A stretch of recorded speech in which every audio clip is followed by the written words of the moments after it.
लालना जागा मोरे राजा अनोखे मोरे लालना जागा मोरे राजा।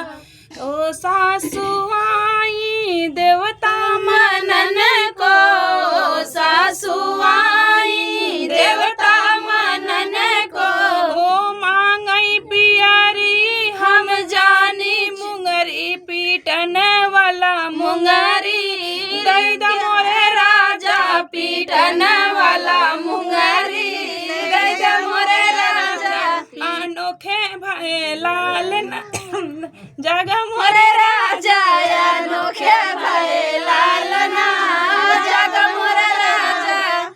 ओ जेठनी आई पिपली पिसन को ओ जेठनी आई पिपली पिसन को वो मांगे हरवा हम जानी फरवा जो तन वाला फरवा दैद मोरे राजा जो तन वाला फरवा दैद मोरे राजा अनोखे भये भये लालना जागा मोरे राजा अनोखे भये लालना जागा मोरे राजा।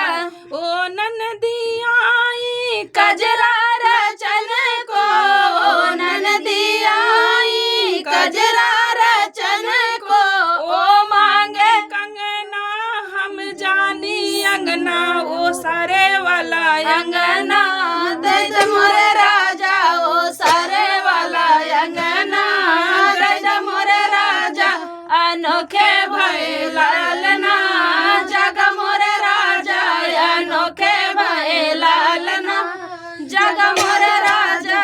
हो देवराया ए बसिया भजन को वो देवराया है बसिया भजन को हो मांगई घड़िया हम जानी हड़िया नमक नमक वाला हड़िया दैद मोरे राजा नमक वाला हड़िया दैद मोरे राजा अनोखे भये लालना जग मोरे राजा अनोखे भये लालना जग मोरे राजा।